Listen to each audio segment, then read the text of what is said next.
예, 시청자 여러분 안녕하십니까. 안녕하세요. 마음 공부하는 소울닥터 김석범 원장님 나오셨습니다. 네, 안녕하세요. 김 원장님 5월 달에는 뭐 이런 날 저런 날 많죠. 어제는 어버이날이었고 네. 녹화하는 날 네. 기준으로 보면 네. 그런데 이 어버이날 이 문재인이 청와대에 네. 500지 이 초등학생 네. 한 250여 명을 이 청와대로 불러다가 네. 이제 여러 가지 행사를 했어요. 네. 뭐 그건 대통령이 잘하는 거죠. 네. 그런데 문제는 뭔가 하면 이제 그 행사하다가 네. 요즘 그 유튜브에 그 인기 있는 사람이 그 유튜버가 네. 허팝이라고 액체 괴물 네. 그러니까 막 이렇게 총매제 같은 걸 부어갖고 네. 이렇게 막 그 네. 뭐라고 뭔지 그럴까? 압니다. 예, 네. 부풀어 오르는 거 네. 그런 게 이제 유행인데 지금 화면에 나가지만은 네. 이날 그 과학 실험에 참여했는데 네. 유튜버 허팝의 네. 설명을 듣고 시험관에 총매제를 다 쏟아 부어가지고 네. 시험관 가득히 총매제가 막 이렇게 네. 청매는 조금만 집어내야죠. 예, 이렇게 차오르는 네. 폭발하는 상황이 네. 벌어져가지고 네. 이 문이 놀래서 쳐다보고 네. 김정숙이 아이를 안고 뒤로 물러나기도 하는 네. 사태가 벌어졌어요. 네. 여기 이제 폭발하는 장면까지 동영상도 나오는데 네. 저 어떻게 저렇게 들이부어 버렸을까요?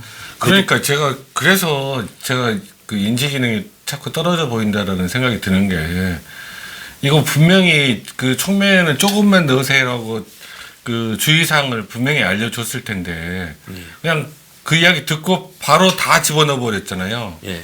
그러니까 이게 그 이런 새로운 것에 대한 학습의 문제가 분명하게 있다는 거죠. 예.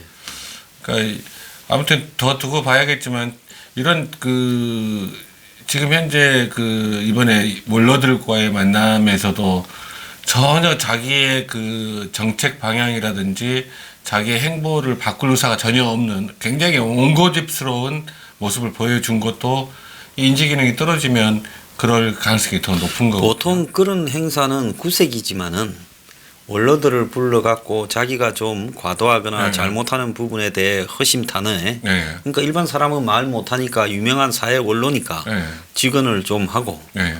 그래서 이제 대통령이 들어주는 척하고 네. 그래서 덕담하는 자리 아닙니까? 그렇죠. 그렇게 보통 그 좋게 서로 이야기가 충분히 됐다라는 느낌을 전달하고 또 그런 느낌을 그러고 이제 국민들에게 또 예, 그 알리는. 내용을 알리고 네. 그럼 원로들 불러서 밥 먹으려고 원로 부르는 게 아니라 원로들 그렇죠. 불러서 밥 먹으면서 이런 조언을 했고 네. 이런 걸 받아들여서 이렇게 하기로 했다. 그걸 홍보하려고 하는 거 아닙니까? 네. 그리고 소통하는 모습 보여주려고 그런 거. 근데 이번뿐만 아니라 4월 달에도 4월 초에도 또 경제 원로라고 불러가지고 네. 뭐 A4 용지 대여섯 장씩 적어갔는데 네. 또 그때도 말 안 듣더라는 거예요. 그러니까 자기 이야기만 하는 거잖아요. 그래서 이 폭주 성향이 애들 불러다가 청와대에서 어린이날 행사하면서 네. 사전에 이거 다 가르쳐 주지 않았겠습니까? 당연히 가르쳐 주죠. 아마 이거 총매제인지 이게 폭탄인지 네. 이 액체도 다 테스트했을 거 경호실에서. 그랬겠죠. 그리고 경호원이 직접 해보고 네. 그다음에 대통령한테 가로 해가지고 네. 요만큼 부으십시오 하고 네. 다 해봤을 거라고 보거든요. 당연히죠. 그런데 애들 앞에서 산더미 같은 그 거품 폭탄을 만들어버리는 네. 그러니까요. 뭔가 이 어떤 걸 세부적인 그 규칙이나 지침 같은 거를 새로 배우는데 조금 어려운 모습이 좀 보이는 것 같아요. 예. 그래서 저 얼마 전에 예전에 사다리 타기도 그랬거든요. 예 사다리 타기는 또 어땠습니까? 사다리 타기 하는 것도 예. 옆에서 가르쳐줘도 끝내 본인이 못했죠. 옆에서 계속 실제로 사다리를 어떻게 타는 거다 했는데 옛날에 그 대통령 그 후보 시절에 예. 그 순서 무슨 순서를 정하는데 사다리 타기로 후보들이 예. 하는 게 있었는데 예. 그때 그런 모습이 저는 굉장히 인상적이고 이거 좀 문제가 있어 보인다라고 확실하게 그때 그런 생각이 들었거든요. 예. 전체적으로 보면 저 문재인 같은 경우에는 뭐 굉장히 이런 애들을 대하고 대중을 대할 때 다른 대통령하고는 다르게 소박하고 소탈하고 뭐 이렇게 친근감이 있고 이런 걸로 사람들이 다 보고 표 찍어줬잖아요. 근데 요즘 보면 인상도 점점 무서워지고 굉장히 리지드해지는 좀 이 태도라든지 예. 인상이 좀 굳어지는 모습이 많이 보이죠. 트럼프가 얼마 전에 크리스마스 때, 네. 지난 크리스마스 때 네. 애들을 이제 백악관 불러가 네. 또 크리스마스 뭐 행사하면서 네. 니 몇 살이냐 하니까 뭐 12살인가 하니까 아직도 산타가 있다고 믿느냐 네. 이런 말을 해가지고 동심 파괴를 했는데 말로 참 그 사람다운 이야기 아니겠습니까? 그렇죠. 딱 그런데 그러네요. 한국의 문은 그냥 문 닫게 그냥 액체의 촉매제를 네. 냅다 들이붓는 네. 폭주를 통해서 네. 애들을 다 놀라게 만드는 재주가 있습니다. 네. 네. 두 사람이 비슷한 것 같아요. 네. 자, 요즘 그 공수처법이 이제 패스트 트랙에 올라가가 네. 이제 국회 본회의 통과까지의 이제 절차를 남겨두고 있는데 네. 이제 문무일 검찰청장이 한국에 들어왔잖아요. 네. 그래가지고 뭐 자기가 뭐 자리에 연연하지 않는다면서 국회 들어가기 전에 네. 좀 이제 보완이 좀 되길 바란다고 네. 하고 하잖아요. 네. 근데 사실 보완 차원의 문제가 아니라 여태까지 우리가 검사를 생각한다면 이 공수처는 검사의 기능을 거의 절반 이하로 그렇죠. 줄여들어 버리는 거 아닙니까? 그렇죠. 근데 대한민국의 검사들이 과거에 보면 노무현 때는 뭐 검사 평검사와의 대화에서 네. 달라들어서 할 말도 하고 네. 물론 그런 사람들 나중에 다 불이익을 좀 받았던 것 같아요. 그렇죠. 네. 그리고 또 뭐 툭하면 검사들이 이 검사의 난, 검난이라고 해서 전번에 보면 한상댕가는 검사들이 거의 쫓아내다시피 했지 않습니까? 그렇죠. 네. 그 MB 말기에. 네. 그래서 검사들이 뭐 툭하면 이 인터넷에 이렇게 해서 검사 모임도 가지고 네. 글도 올리고 해서 저항을 했는데 막상 저것들 지금 거의 조직이 반토막 나는데 네. 조용하고 네.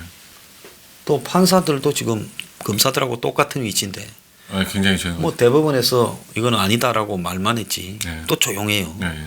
그래서 자기들 내부의 판사들을 탄핵하라고 하고 할 때는 들고 일어나고 네. 심지어 별것도 아닌 일에 검사들이 막 들고 일어나서 네. 미투도 하고 별것 다 했잖아요. 네. 근데 왜 검사 판사들이 이렇게 제 조용해요? 그 생각이 어떤 생각이 드냐면 지금 그 어떤 항명을 한다든지 자기네 의견을 밝히려면 주도하는 세력이 있어야 되지 않습니까? 예. 주도하는 세력이 되려고 하는 사람들이 지금 다 몸을 사리는 상황이라서 의견을 누가 대표적으로 나서서 검사 중에 어떤 뭐 검사장급이라든지 뭐 검사장급이 아니더라도 평검사라도 나서서 이렇게 이런 걸로 의견을 모은다라고 하면 대부분 호응을 할 거예요. 근데 그거를 그러니까 고양이 목에 방울을 달 사람이 없는 거죠. 고양이 목이에요. 네. 근데 검사들이 아니라도 일반 노동자라도 자신들의 권한이 이 정도 줄어든다면 네. 밥그릇 뺏기더라도 네. 각오하고 들고 일어날 건데 네. 검사나 판사쯤 되는 사람이 여차하게 쫓겨나봤자 변호사 하면 되잖아요. 그렇죠. 네. 또 뭐 현재 상황도 먹고 살만할 거고 왜 저렇게 그러니까 그게 지금 내 생각에는 소신을 보여주는 얼마 전에 소신을 보여줬던 판사 한 분이 있었지 않습니까? 예.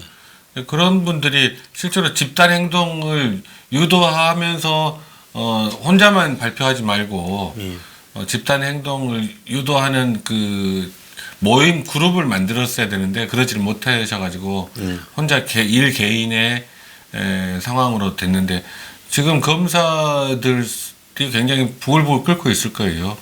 아마 지금 임기가 3년이나 남았다고 생각해서 좀 더 이렇게 지켜보려고 하는 건지 더 레임덕이 더 진행된 다음에 말을 하려고 그러는지 잘 모르겠는데 중요한 거는 지금 이제 이게 패스트 트랙으로 처리가 되면 지금 검사들은 진짜 그 자기 업무가 대부분 경찰에게 뺏기는 뿐만 아니라 항상 정권의 말을 안 들으면 수사 대상이 될 수 있는 공수처법이 그러니까요. 네. 검사 판사는 언제든지 수사 대상이 될 수 있는 아주 그런 상황에 빠지게 되기 때문에 어떻게든지 목소리를 내게 되지 않을까 저는 그런 기대를 합니다. 그럴 거라고 보십니까? 네. 자, 그래서 다른 것도 아니고 검사 판사가 네. 이 사회에 어떻게 보면 이 주축이죠. 사회 굉장히 시스템을 중요하죠. 유지시키는. 네, 네. 그런데 지금 뭐 공수처라는 게 딱 보면 차베스가 보면 네. 독재로 가는 사람이 제일 먼저 판사 검사들을 군기를 잡아가 네. 그렇게 이제 조져버리고 네, 네. 그 다음에 이제 그걸 장악하고는 네. 이제 입법부를 또 조져버리지 않습니까? 그렇죠. 네. 판검사들 네. 동원해가요. 네. 그래서 이 베네수엘라에서도 그런 현상이 벌어졌고 터키에서도 네. 에르도안이 네. 또 판사 검사들 엄청 쫓아냈지 않습니까? 그렇죠. 네. 그러니까 독재로 가려면 가장 먼저 착수하는 것이 판사 검사의 권한을 제한하고 일부를 쫓아내고 겁을 네. 주고 그런 일을 하거든요. 그렇죠. 근데 지금 문 정권이 정확하게 그렇게 하고 있는 거 아닙니까? 그렇죠. 공수처법 통과되면 진짜 굉장히 해해질 거예요. 예. 그런데 이런 부분에 대해서 참 그렇게 프라이드가 높은 검사는 검사 되는 순간에 상급부터 출발하잖아요. 그건 저 잘 모릅니다. 아니, 고시부터면 5급인데 네. 그래서 행시부터면 5급, 예시부터면 5급인데 5급인. 네. 사법연수원 나가 검사로 발령받아가 아, 검사가 되는 순간에 상급으로 상급이에요. 아, 검사는 네. 검사는 상급부터 출발해요. 네. 그러니까 옛날에 새파란 젊은 검사를 영감님 했죠. 네. 상급이면 국장이고 그렇죠. 시골로 보면 군수, 네. 굉장히 높죠. 예, 그런 상급이죠. 네. 군수, 구청장무, 네. 시장. 그러니까 영감님 한 거예요. 네. 따로 그런 게 아니라. 그래서 보통 이 고급 공무원의 시작을 상급부터라고 보지 않습니까? 네. 중앙행정부서 국장. 네. 그게 상급이잖아요. 네. 2급 상급이 중앙행정부서 국장은. 그렇죠. 근데 그렇게 이 높은 직위에 있는 사람들이 이렇게 전국에 2천 몇백 명이 있다는데 네. 그거 한번 그만두면 그만두지 소신 한번 밝히지 못하고 판사는 3천 몇백 명이 있다는데 소신을 밝히게 되기를 저도 기대합니다. 그래서 이번에 공수처법은 검판사하고 네? 경찰고위청 딱 그렇게 그러니까요. 개념인 그러니까 겁니까? 그 공권력 행사하는 데 대한 그 위에 그 지휘부 역할을 하는 쪽으로 될 것 같아요. 예. 그러니까 정권의 입맛에 조금이라도 틀어지면 바로 수사 대상이 돼버리니까 예. 공권력이 완전히 지금보다 더 심한 노예가 되겠죠. 예. 자, 오늘 이제 또 전문적인 이야기 좀 해보겠습니다. 얼마 전에 이 성합차 안에서 예, 예. 치매 노인이 방치됐다가 예. 이렇게 발견됐는데 돌아가셨어요. 예. 근데 그분이 보면 그 병원이 요양병원이 네. 노조가 데모를 해서 예. 이제 다른 병원으로 이제 좀 분산 환자들을 호송.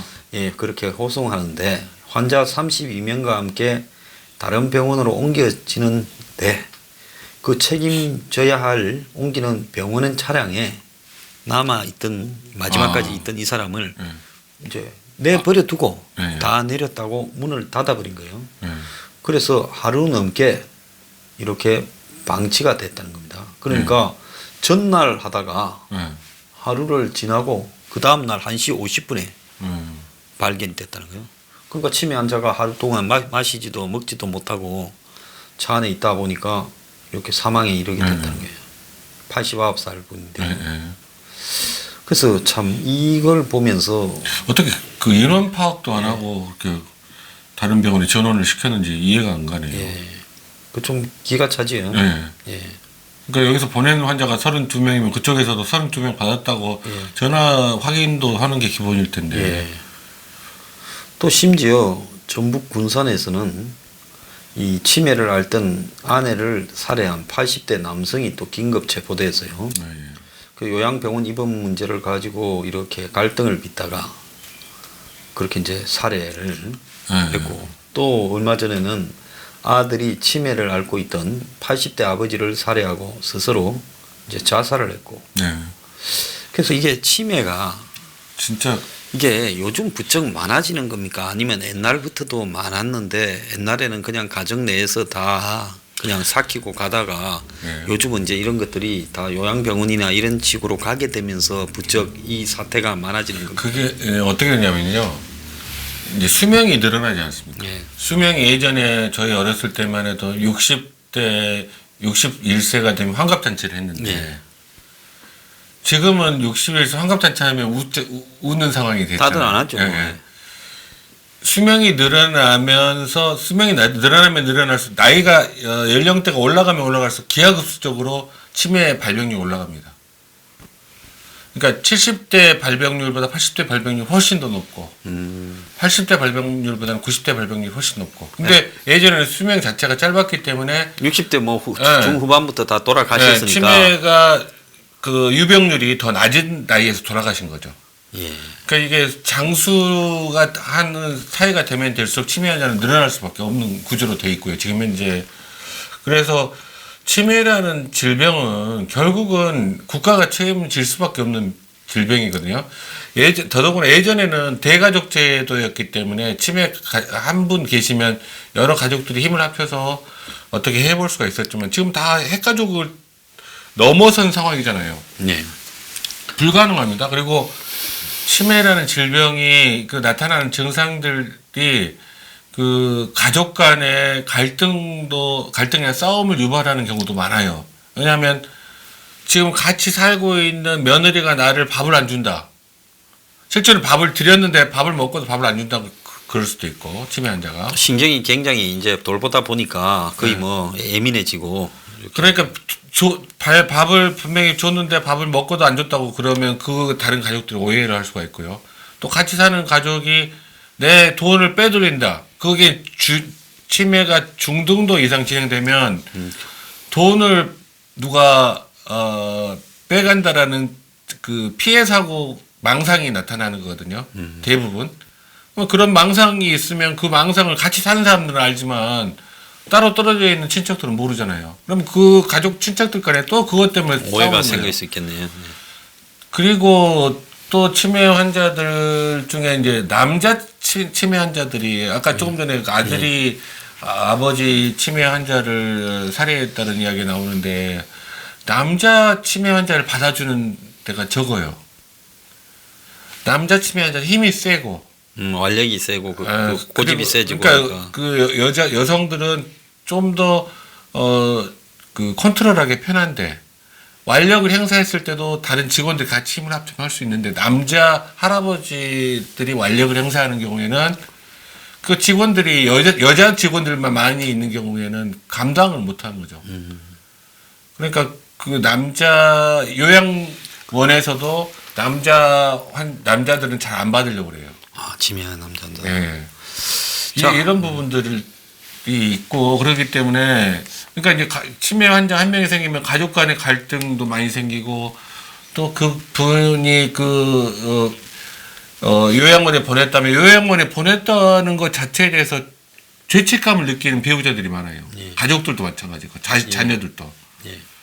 이런 부분들 때문에 또 벌어지는 그 우울증도 꽤 많이 있고요. 예. 그리고 치매 환자분이 이제 자기가 모시다가 치매 환자분이 돌아가셨어요. 예. 돌아가시면 이게 이제 두 가지 문제가 생기는 거거든요. 예. 그 치매 환자를 돌보면서 안 됐다. 예. 참 이렇게 잘 돌봐야 되는데 그러면서도 또 순간적으로 그 치매 환자가 말도 안 되는 일을 하면 화가 나잖아요. 예. 그러니까 애증이 교차한다 이 말이죠. 예. 애증이 교차하는 관계는 그 치매 환자가 이제 그 별세를 하신 다음에 이 돌보던 분이 우울증에 빠지기가 쉬워요. 왜냐하면 내가 좀 더 잘 모셨어야 되는데 내가 자기가 잘못했던 것만 다 생각나거든요. 이런 다양한 문제들이 생깁니다. 지금 한국의 치매 환자가 70만 명 이상이라고 지금 이야기가 나오고 있습니다. 네. 가면 갈수록 늘어날 수밖에 그래서 없어요. 뭐 2030년쯤 되면 치매 환자가 130만 명쯤 될 거다. 그러면 이제 인구가 젊은 사람은 점점 없어지는데 이 노인들 중에서는 상당수가 치매 환자. 자, 이렇게 되면 이 치매 환자를 한 명이 붙어서 하루 종일 본다고 하면 이제는 못 봐요.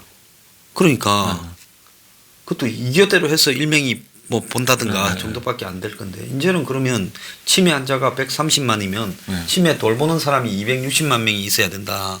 그렇죠. 뭐 이런 결론이 나오는데요. 이게 국가가 이 부분에 대해서 지금 심각한 치매 대책 환자에 대한 이 보호 대책에 국가적인 어떤 대책을 세워야지 이거를 갖다가 그냥 요양병원에 맡겨두고 네. 정부는 뭐 돈 주는 네.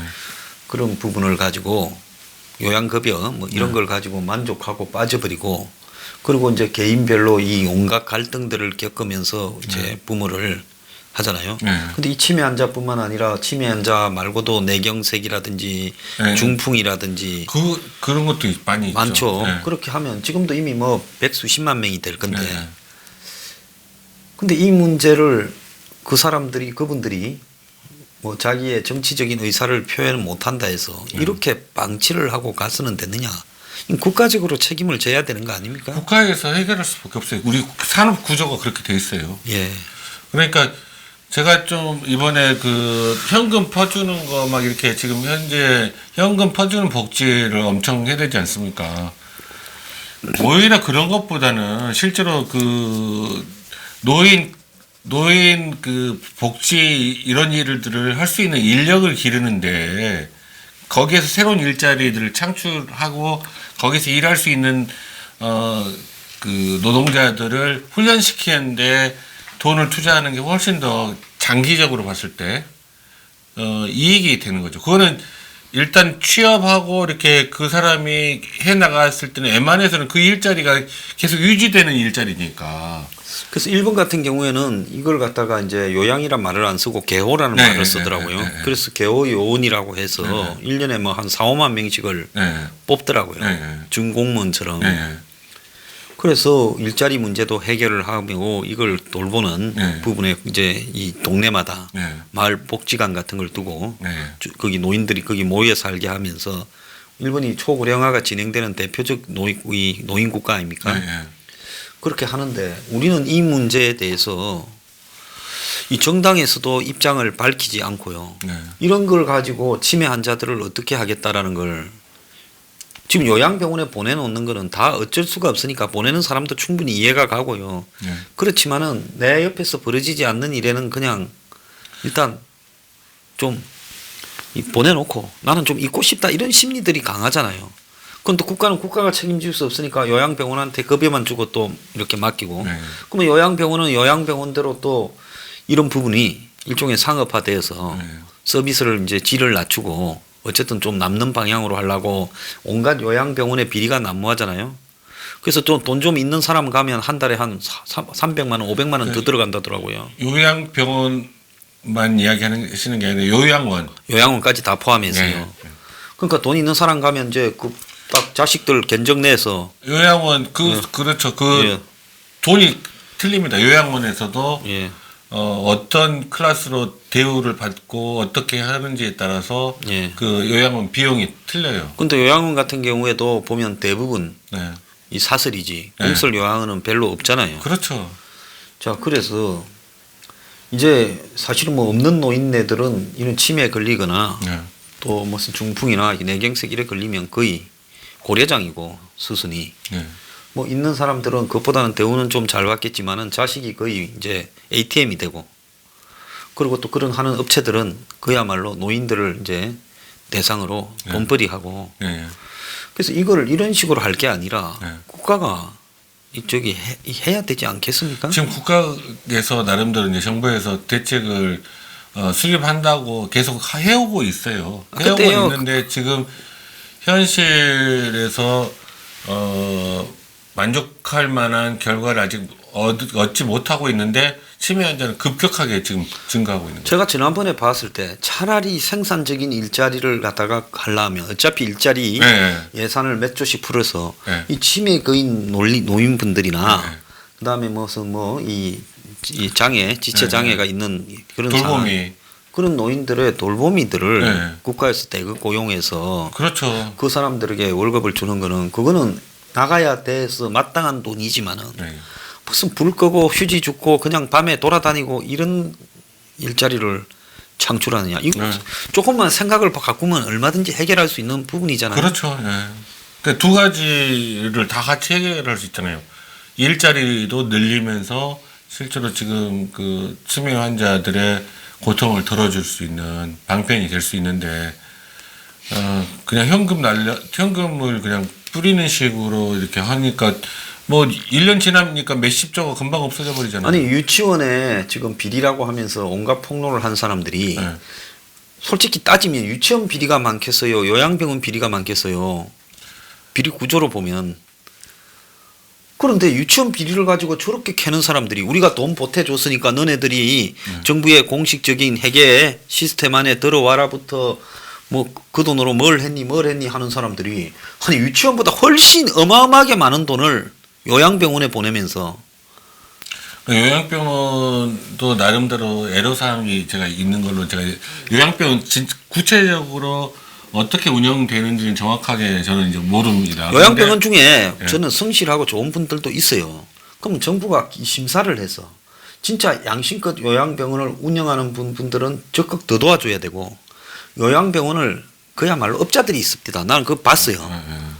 지 돈 얼마 안 갖고 이렇게 사람 몇 명 모아가 투자자들. 아, 사무장 병원. 네, 지는 의사도 아니에요. 네. 사무장 병원으로 해서 네. 한두 개가 아니야. 곳곳에 요양병원을 몇 개씩 해요. 네, 그런 데는 엄청나게. 예, 돈 그래가지고 심지어 브로커들 시켜서 노숙자들도 데려오라 하고 네. 막 이렇게 해가지고 네. 하고 그래가 의사는 이제 은퇴한 사람, 네. 나이 많은 사람, 네. 그래가 이제 얼마 전에 나오지 않습니까? 뭐 이 당직을 네. 한의사나 치과의사 네. 페이가 조금 낮으니까 네. 그러겠죠. 네. 요양병원 특성상으로 24시간 네. 근무가 돼야 되니까. 네. 그래가지고 그런 사람들이 딱 그 다음부터는 뭡니까? 빼먹는 견적을 자식들이 이제 오면 자식들의 이제 재정 상황을 보고 견적을 딱 낸다고 하잖아요. 뭐 네. 이런 치료해라 저런 치료해라. 네. 그래서 정부에서 지원해 주는 거 말고도 300만 원, 500만 원 들어가는 사람도 수두룩 같다는 거예요. 아, 월. 그래요. 아무튼 그런 사무장병원은 진짜로 뿌리 뽑아야 되고요. 이게 요양병원 하시는 분한테 제가 드린 이야기인데 제일 중요한 게 요양병원에 하시는 원장님들이 제일 힘들어하는 것 중에 한 가지가 장부, 서류 작업. 무슨 일만 하나 생기면 장부가 하나씩 늘어난대요. 그래서 행정 처리하느라 뭐 제대로 일을 볼 수 없을 만큼 그 일일이 다 장부 실적 그 기록이 얼마나 그렇게 많은 장부를 관리하면 그 기록이 제대로 되겠습니까? 아니 이제 정부 돈이 네. 1인당 뭐 한 80만 원, 100만 원씩 들어가지 않습니까? 예. 그러니까 정부 돈 들어가는 데는 항상 또 서류 작업 아니에요. 공무원은. 그러니까 무슨 사건이나 사고 하나만 생기면 거기에 관한 장부가 생긴대요. 그러니까 이 문제는 네. 제가 볼 때 결국 국가가 안 해요. 지금 유치원도 결국 국가가 안 해야 답이 나오는 거 아니겠어요? 그렇죠. 예, 지금. 그러면 국가가 지금까지 유치원 해오던 사람들한테 시설을 사든가 예, 예. 아니면 그분들 중에 잘하는 사람들은 평가해서 네.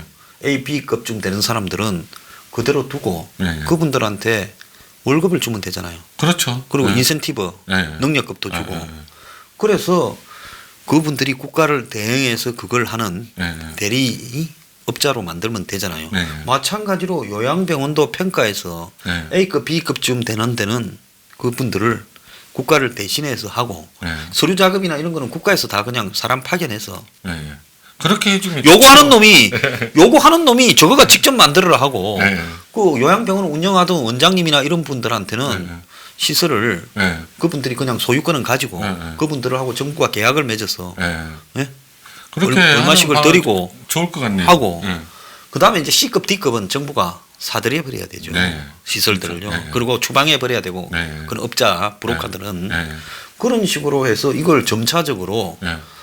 정부를 위탁받아서 할 만한 사람은 위탁. 예. 예. 그게 자기 소유가 아니라 네. 위탁 관리. 예. 그리고 정부가 직접 하는 거는 직접 하는 거. 예.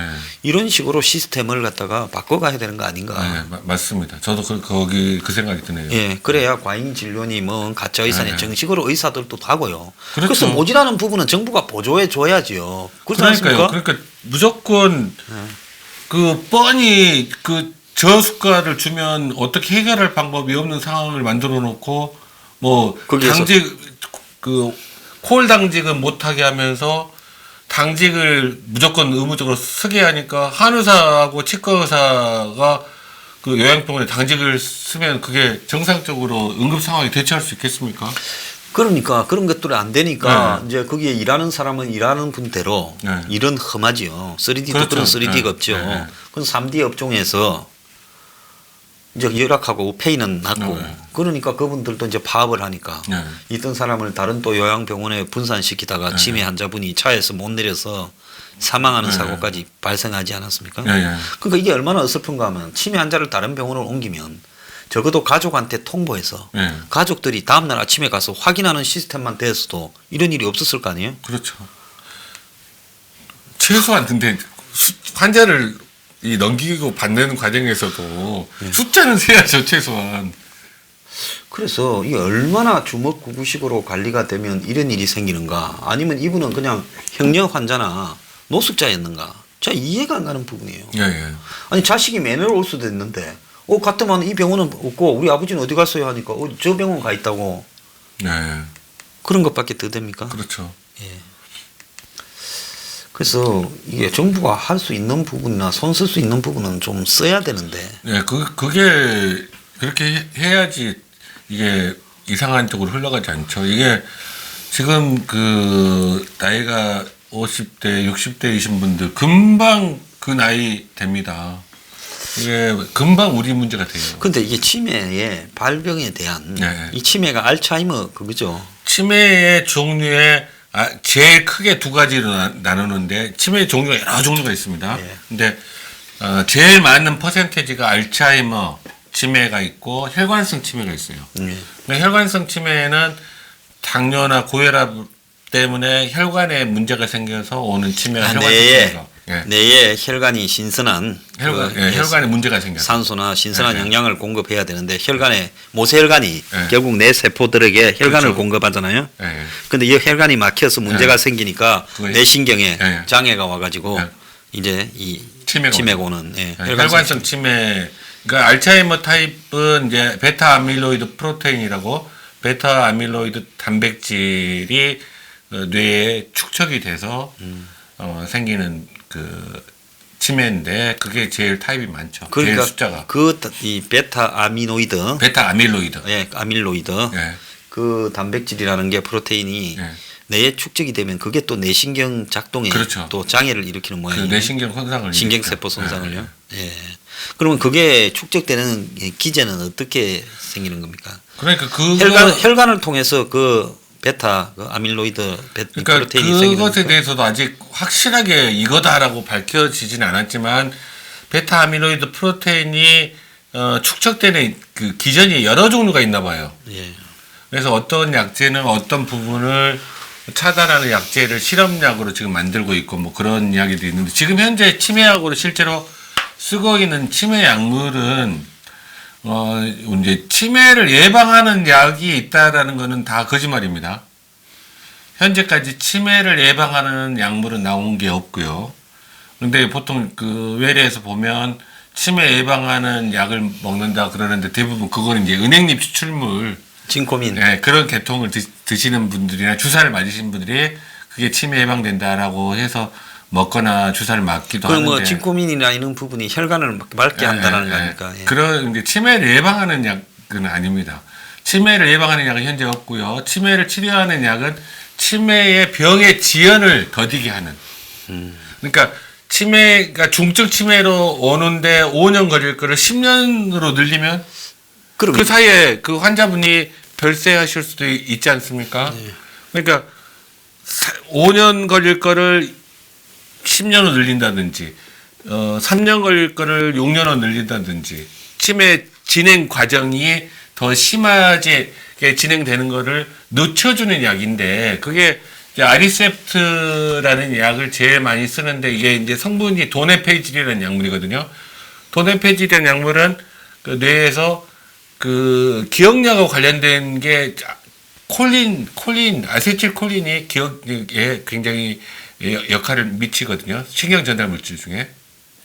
그래서 아세틸콜린 레벨을 뇌에서 올려주는 약이에요.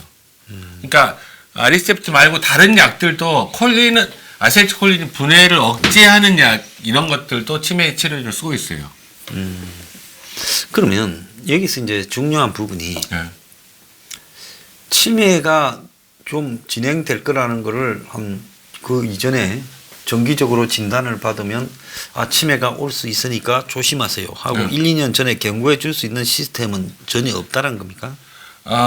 경도, 그러니까 치매라고 진단하기 전에 인지 기능이 약간 떨어진 상태를 경도의 인지 장애라고 하거든요. 예. 경도의 인지 장애부터 치료를 하면 좋죠. 그거는 이제 실제로 진료를 보면 알 수가 있습니다. 의사는 알 수가 있어요. 예. 근데 인지 기능이 이제 치매 건망증이 많다고 치매 증상은 아니거든요. 예. 제일 중요한 거는 익숙하게 하던 일이 서툴러지게 되면 그건 치매 사인으로 봐야 돼요. 잘 익숙하게 잘 하시던 일을 잘 못하게 되는 거라든지 그리고 날짜 기억을 잘 못한다든지 요일 시간 관념이 없게 되시거든요. 보통 초기에 이런 것들을 유심히 보셔서 조금 문제가 있어 보인다 그러면 병원으로 모셔가셔서 진료를 해보고 간단히 진료를 할 수 있거든요. 진료 받고 저는 이제 대부분 치매 초기 진단, 치매 처음 진단을 할 때는 가능하면 그 머리 사진까지 다 찍게 하는 쪽이 좋다고 생각하거든요. 근데 현대의학이 이렇게 발달했는데 네. 치매 부분에 대해서 그 작동하는 기제는 혈관이나 네. 아까 말한 네. 단백질 네. 일종 네. 이런 것 때문이다는데 이걸 해결을 할 방법을 아직도 그러니까 이 정신- 부분적으로 계속 예? 해결을 의학에서 안 해나가는 된다는 거죠. 거예요. 지금 부분적으로 연구하면서 키를 조금씩 찾아 나가는 거죠. 이제 그게 어느 순간에 이제 그게 그런 계통의 실제 치매를 근본적으로 치료할 수 있는 약이 조만간 나오게 될 거예요. 나오게 되면 그 다음에 그게 임상이 바로 적용되지는 않고 이제 그 실제로 실험을 해봐야 되지 않습니까? 임상 시험 예, 예. 해가지고 거기 통과하면 그래서 아마 지금 50대들은 치매 치료제가 이미 나와 있기 때문에 걱정을 안 해도 되지 않을까라는 희망을 좀 가져봅니다. 이게 엄청난 사회적 자원의 낭비와 네. 또 인간의 삶의 질의 악화, 네. 환자뿐만 아니라 가족, 그렇죠. 또 비인과나 이런 부분들의 원인이기 때문에 네. 진짜 차라리 안 걸려 죽는 게 낫지 치매 걸려갖고 저게 사람이 할 짓입니까? 굉장히 힘들어요. 예, 그러니까- 가족들이 못할 일이에요. 예, 그래서 일부 이렇게 마치겠습니다. 네, 그래서 치매 빨리 이 대책이 나와야 되는데 네. 국가에서도 이 문제에 대해서 집중적으로 좀 연구 지원도 할 필요가 있다 이런 생각이 듭니다. 네. 자, 오늘 나와주셔서 감사합니다. 네. 감사합니다. 예.